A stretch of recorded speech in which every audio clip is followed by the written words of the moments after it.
Well, it's so individual, right? Every person has to work on their own things, on their own stuff. You know, some have to do with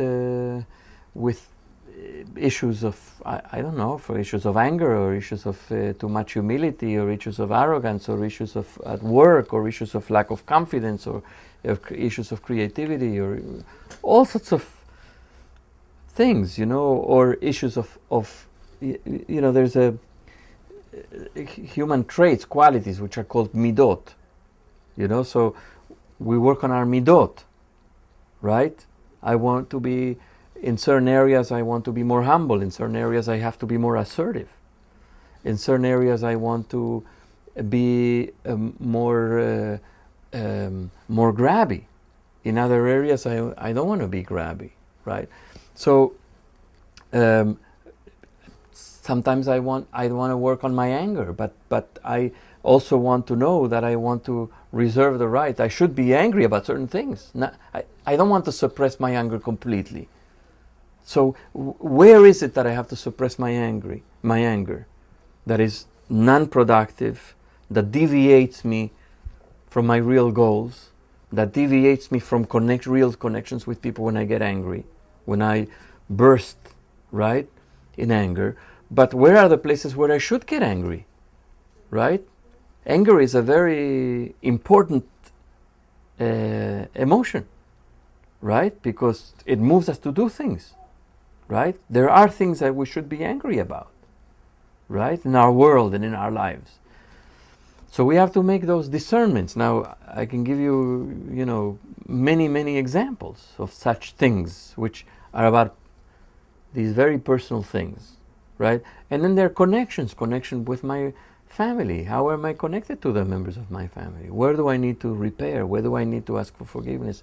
Where have I been inappropriate? Where have I, and so on, right? With my community, where do I need, what commitments do I take in terms of my intellectual growth, my spiritual growth, my involvement in the world? How do I bring about justice in the world? What commitments do I take in terms of the environment that is going, you know, out of control? And so the million things.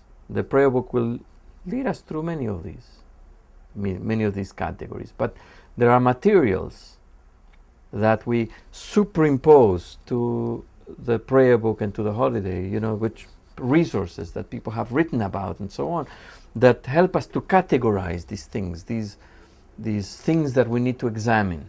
So it's checklists.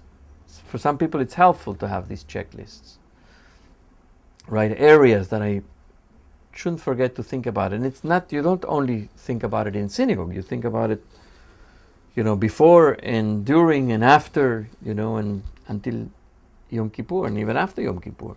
Still have time to do tshuva. You have time to think and rethink, and then make the resolution to change. And then you make resolutions. Then you have to monitor yourself after the holidays and throughout the year. You know, am I keeping true to my resolution, to my word? You know, it's very heavy, this work, but it's life.